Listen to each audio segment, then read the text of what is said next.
Hello and welcome to Psychology in Seattle. I'm your host, Kirk Honda, licensed therapist.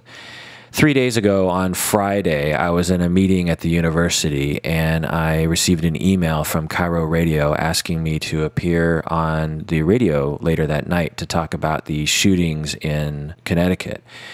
And I thought to myself, what shootings in Connecticut? So I went on the internet, and to my horror, I read about a man who had walked into an elementary school and killed a bunch of children. After my meetings, I went to my office and read up all I could on the topic so I could speak with some authority later that evening on the radio. As I was reading the details about the children and the teachers and the school psychologist and the principal, and I thought about the children, and I just thought about them being hurt. I imagined what it would have been like for them, and I sobbed openly. There's something about the suffering of children that is particularly difficult to swallow. It is disturbing, it is horrifying, it is upsetting, and it's profoundly sad, just profoundly sad. So it was in that state that I prepared to be on the radio that evening. And as usual, I was quite nervous about being on the radio. My heart was pounding, my hands were sweating and shaking. I could barely think straight. But anyway, let's just go to that clip. This is the Andrew Walsh Show on Cairo Radio in Seattle. Newtown is a town that's grieving after a gunman walked into an elementary school and just started shooting. 20 kids are dead, 6 adults are dead, the shooter himself is dead. He took his own life. Authorities are still trying to untangle the story to figure out exactly what happened, and the rest of us are trying to figure out how to deal with it too. Yeah, and this does seem like one of those events that will change the country. I really think so. They all seem to. Columbine certainly did, and that was back in 1999. And I think this one, because such little kids were involved, and you even heard the president breaking up as he was talking about it. And I've not seen that before with this kind of thing. So I think this is a different era that we're entering into. People all across the country are going to be having conversations with their kids that they never wanted to have. And they're going to be tough conversations. And I think a lot of people don't know what to talk or how to approach this conversation with their kids. And we have somebody on the line who's going to help us out with that a little bit. It's Kirk Honda. He's host of Psychology in Seattle podcast. He's faculty at Antioch University and a licensed therapist. You deal with families and children a lot. Thanks for joining us, Kirk. Thanks for having me. You know, I should have asked you this before we were live on there. Do you have young kids yourself? This is going to sound very rude, Andrew, but I don't answer questions about my personal life. It's one of those therapist-y things that we do that that makes clients sense. are listening. I don't want them to think about my life when they are working with me. No, I totally understand, but I'm afraid this interview is over. No, I'm just joking. I would watch for anxiety symptoms. Children that are prone to anxiety might be particularly affected by something like this. Kids who have been traumatized might be particularly affected by this. The feeling of being threatened is very traumatizing for people, and if they personalize this event and think that they are in danger, they can develop anxiety symptoms. So I'd watch for that. What those might look like are they don't want to go to school. They might act like they're sick. They might want to listen to the radio a lot. And that leads me to another piece of advice, and that is you want to protect children from the details of this story. It's traumatizing for me to listen to it, and for children it's particularly traumatizing. You don't want to leave the news on for them to see and hear about the details. Knowing about it at all is difficult, and then to know the details about it would be particularly difficult for people. And I recommend that for adults too, that they should monitor how they're being affected by the news. You know, we were talking earlier that the Seattle superintendent set out some guidelines for parents on how to talk to their kids about it. And one of the curious bullet points that Linda pointed out earlier was use words or phrases that won't confuse a child or make the world more frightening. I think we both read that and said, well, how do you talk about this story without making the world more frightening? Now we're asking you that question. The single most important thing I would say to everyone, adults included, is that these events are extremely rare, and they're not on the increase. They're actually on the decrease. The common narrative in our society is that our country is going down the tubes and that people are killing people in schools more often, but it's actually happening less often when you look at the statistics. According to the CDC, in the past 7 years, 116 students were killed. at school in the U.S., 116 in the past 7 years, and compare that to actually how many school-age children there are. So you have 116 in the past 7 years. It's extremely rare, and the chance of your child dying is extremely rare, and the chance of your child dying at school is even more rare.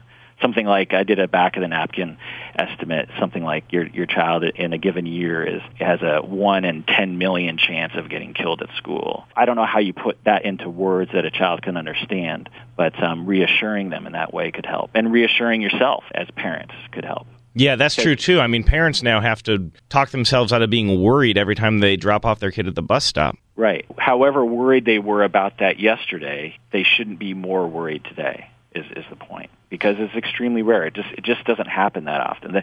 The problem with our brains is we don't have the ability to calculate probabilities very well. We see these events in the news and we instantly think, "Oh, that could happen to me." If you polled people on the chances of their child being killed in school, they might say, I don't know, like 1 in 100, 1 in 1,000 or something. And I'm telling you, back of the napkin estimate, 1 in 10 million chance. It's extremely rare. Yeah, that makes a lot of sense. Thank you so much for taking the time. I know a lot of people wanted to hear what you had to say tonight. Okay. Thanks for having me. Thanks for joining us.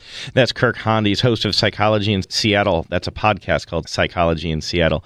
And he's faculty at Antioch University and a licensed therapist. You're listening to The Andrew Walsh Show on Cairo Radio and CairoRadio.com. All right, so there's the clip. The first thing I should mention is that I edited that past clip. I took out a lot of the ums from everyone and also a lot of the boring parts from me. Half of what I said during that interview was not as relevant as the things I left in. So the second thing I want to talk about is the question he asked in the very beginning when he asked me if I have children. And I responded by saying, I'm sorry, this is going to sound very rude, but I don't talk about my personal life because when I work with my clients, I don't want them to be thinking about me. I want them to be concentrating on them. And that might sound strange to some of you in podcast land because the podcast is a look behind the scenes to some extent. But I actually often think about what I reveal about myself on this podcast. It's something I give a lot of thought to. And sometimes I will accidentally say something about my personal life and I'll edit it out. Although this podcast does reveal things about me personally to some extent, like I have cats, I work at the university, I have a cousin Mandy and a friend Umberto, and they are who they are, so that says something about me. So those are disclosures to my clients if they happen to be listening to this podcast. So there is some risk there, ethically and clinically.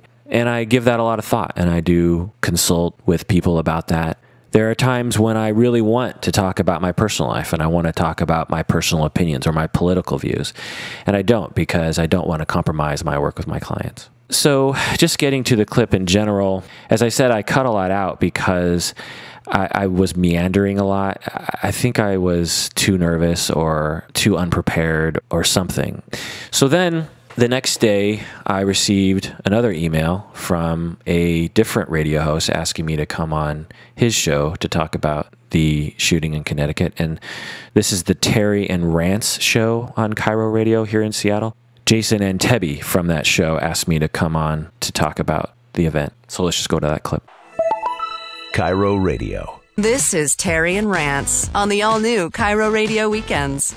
We can all sit here and discuss the what would make somebody do such a crazy thing that we're talking about. We could talk about the gun laws. We could talk about the Second Amendment. We could talk about everything. But the bottom line is there's 20 children, 6 adults killed, murdered right now. And I've got to understand, and I'm not a parent, and neither are you, Jason, that this has to be the parent's worst nightmare. You send your child off to school. I mean, the whole thing, packing the lunch, just thinking it's going to be an ordinary day. And some crazy guy just comes in there.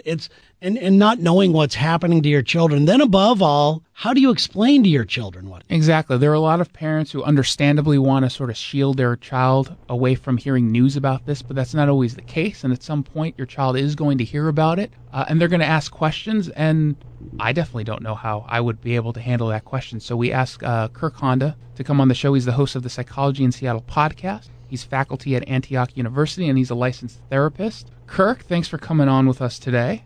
Thanks for having me.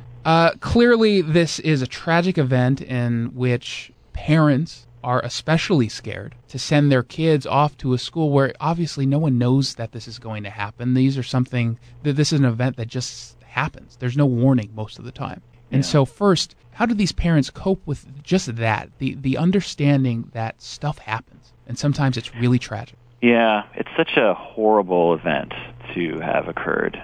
When I heard about it yesterday and I thought about the helpless children being hurt, I sobbed openly. It was just, it's so horrible when children suffer. And to think about all the children that survived in the school and their suffering, and the children across the states who might be afraid of this. It's heart-wrenching. So my advice is to parents, what I think would be helpful is for them to take care of themselves first.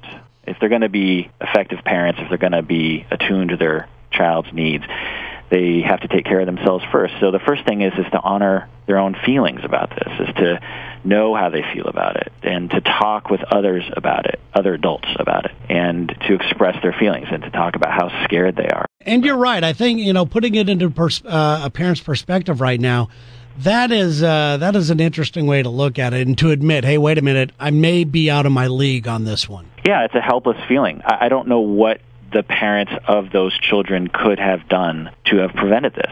I know there's a lot of talk about what to do about it, and I guess those conversations are good, but for parents that hear this story, I imagine they feel completely helpless. You guys might know more about this, but as far as I can tell, the school did a lot to have security for the children. And the teachers reacted according to their training. And this still happened. And so I imagine parents are feeling completely helpless. And that's very, very scary. Parents are programmed to protect their children.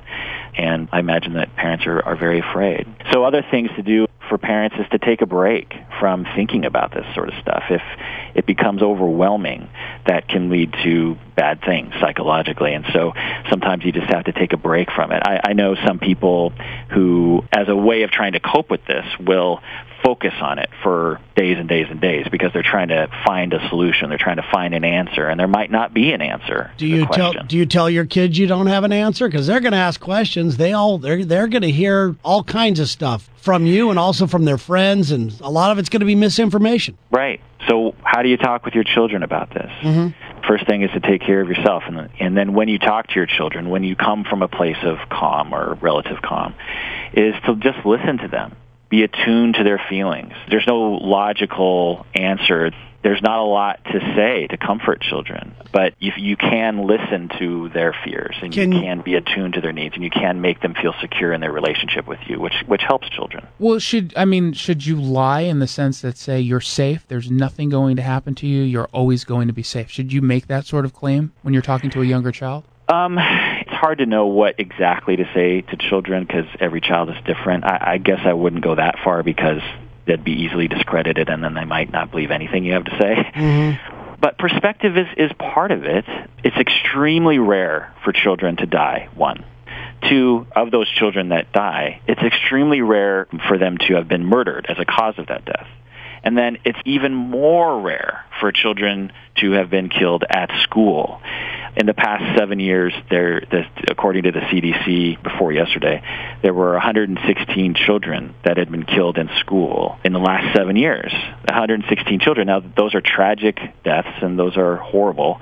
But when you compare that to the numbers of children who die in accidents related to alcohol or cancer, it's a very small percentage of those deaths. But the overall thing is that death of children is a very rare event. Kirk, we have less than a minute left. Can you briefly tell me, we all know that a normal reaction is to be a little scared, feel a little helpless. What's the abnormal reaction that we should be looking at when we're talking to kids about this? What is something that's a sign that there needs to be some additional counseling, perhaps? Yeah, that's a good question.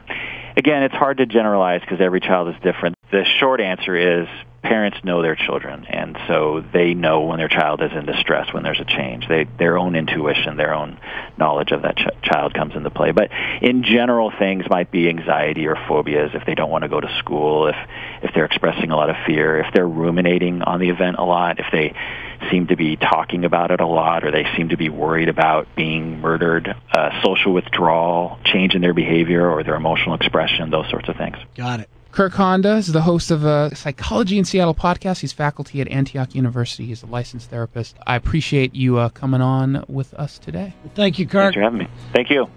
All right, so there's the second radio clip. I'm trying to think if there's anything I didn't talk about that I wanted to talk about in those clips. Let me think. I just want to reiterate that these events are extremely rare and they're on the decline. That doesn't mean we shouldn't do something about it. We definitely should do something about it. We should look at how we are helping those that are isolating. We should be looking at how we're helping parents, particularly how we're helping parents with difficult children. We should be looking at gun laws. We should be looking at school safety. We should definitely be looking at those things. But if we're truly concerned about child safety, there might be other areas in which many more children are being hurt, in which we can allocate resources and our attention to. Every day, children are being abused sexually, physically, they're being neglected. Every day, children are dying in car accidents, particularly related to alcohol. These things are preventable deaths, and if we want to allocate funds to those, we might see a greater reduction in the overall numbers of children who die from preventable deaths. But I just want to reiterate that we definitely can learn a lot of lessons from the event in Connecticut, and we should look at it very closely. Let's see, what else did I want to talk about? Mary Sherlock was a school psychologist at Sandy Hook Elementary, and she had worked there for 18 years. And I'm not sure if I'm pronouncing her name right. She was killed during this event. She was a 56-year-old school psychologist, and again, she worked there for 18 years. I find that I can identify with her. I wonder what was going through her mind. I've read reports that she was trying to stop the killer and may have died as a result of that. It's not often that someone in the field dies in the line of duty, and I hope that we can memorialize her appropriately. Another thing I want to mention is that some of the things I'm reading on the internet suggest that the killer's mental illness may have been a factor in the motivation to murder. But there's no clear association between autism spectrum and the risk of violence. I'm worried that autism spectrum will become associated with murder and people will become afraid of people with autism spectrum. This often happens in the wake of these events. People are looking for answers and they will blame it on a mental illness or a mental condition. And so I just want to set the record straight. And I guess in conclusion, I want to tell you my process of trying to figure out how to predict these sorts of behavior in people. I'm not an expert in this area, but I have read some literature in this area, looking for answers as to why Adam Lanza decided that day to kill those people. What separates him from the other people that are like him? And I'll tell you, I have not found an answer to that question. It would be wonderful if we had an answer to that question, but it doesn't seem like there's a lot of commonalities between the people that do this sort of thing. They're often male, so that narrows it down to half of the population. But beyond that, it's difficult to figure out. People often say, oh, well, they're often social outcasts, but according to the research, that seems to be a factor, but there are many people who kill in schools or commit mass murders like this who were not social outcasts. Bullying comes up a lot. The common narrative is that these people are bullied, but according to the CDC, 20% were known to have been victims of bullying. According to the CDC, 12% of the students who committed a school-associated homicide were known to have expressed suicidal thoughts or behavior. But that number isn't that different from the general population. The CDC does point out that nearly 50% of homicide perpetrators gave some type of warning signal, such as making a threat or leaving a note prior to the event. I think that's interesting. So again, that's a reason for us to have more mental health services in place, more support for parents, so that we can prevent these things from happening. But 50% of the students who committed school-associated homicide did not have a warning signal, such as making a threat or leaving a note prior to the event. It's very difficult to figure out who is going to do this sort of thing. If we're going to put effort into something, it's putting funds and effort into helping parents with children that are difficult. As a family therapist, I've worked with many, many parents who have kids who are very difficult to work with in various different ways. And they're alone, and they're often blamed by society. Their friends and family and school teachers and administrators will blame the parents for the behavior of the child. And sometimes the parents are partially to blame, and maybe they're wholly to blame.